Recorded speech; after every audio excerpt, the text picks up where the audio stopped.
Well, for more on China's growing ties with Hollywood, I spoke to Aynne Kokas. Aynne is a fellow at the Wilson Center and an assistant professor of media studies at the University of Virginia. She's also the author of Hollywood Made in China.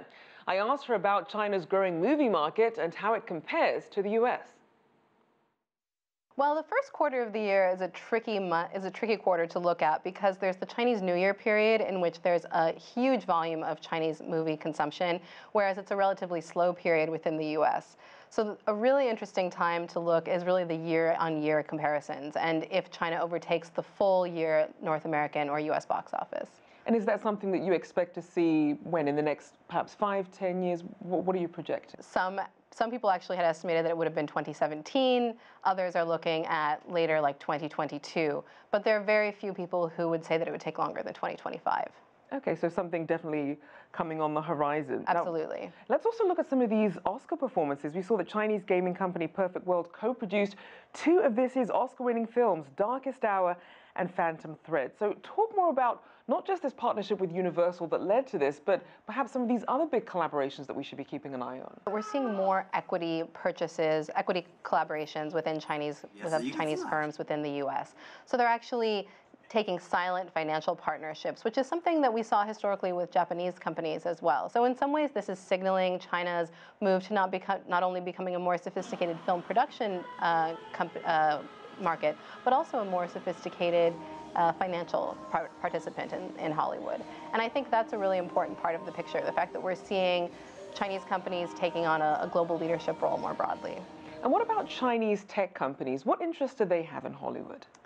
Well, the same interest that U.S. tech companies have in Hollywood in a lot of ways. So being able to find great content is a way to propel the growth of platforms. And being able to work with Hollywood storytellers is one of the best ways to find great content. So what we're seeing is increased collaborations in order to fill content on those platforms.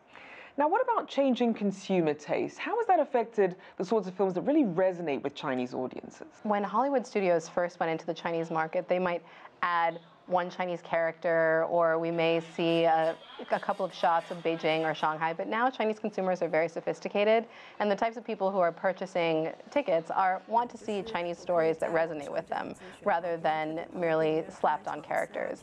So this is really causing Hollywood studios to have to think more critically about how they're engaging with the Chinese market. And we saw that Marvel has decided to add 2 Chinese characters into its superhero universe. So is that enough, though, or does there need to be more to really engage Chinese audiences? Well, I think it's a significant step forward, but I don't think that it's enough for the long term, particularly as China becomes the largest market in the world and as Chinese consumers become more important globally. I mean, if we think about the population of the U.S. versus merely the middle-class population of China, that number is poised to dwarf the overall population of the U.S. So I think that we'll see more moves like that in the future. Now, let's also look at some of the irregularities that we've seen in China's film industry. What is it that we should be keeping an eye on, and what do they really need to address at this point? Well, I think this is a huge challenge. There is a big push at the central government level to achieve these big box office numbers and continuous year-on-year growth. But as we're seeing across a wide variety of industries in China, keeping up the current pace of growth is difficult. So there is pressure on distributors to actually make numbers look better than they are. And some of that has to do with larger political pressures. Some of that also has to do with the desire to take some of these companies public eventually. So there are both kind of political and economic pressures. And so the Motion Picture Association recently did an audit and found some box office irregularities, which Chinese distributors are supposed to be addressing. We'll see over the next year what happens and if those numbers are revisited, what we see. And as we see politics perhaps playing a role in the Hollywood-China relationship, we know that China has been lifting the restrictions on the number of foreign films that it allows into the country, but then that's also now come against this backdrop of U.S.-China trade tensions. If Hollywood is watching this, what are they thinking with this happening? Well, I mean, this is in some ways the worst possible moment for Hollywood to have a trade war, because there is some opening in the market in terms of being able to distribute films within China. So I think that really all bets are off to see what will happen in terms of both U.S. tariffs and China's response. I, for one, am waiting with bated breath.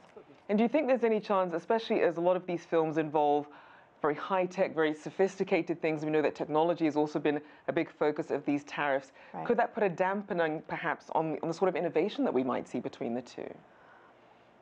I think actually we're relatively safe in that respect, in the sense that there are a lot of different forms of collaboration, and there are Chinese companies, for example, that are taking partial stakes in U.S. firms. That's not something that's currently forbidden by the trade tariffs, nor is it likely to be touched by that in the immediate near term.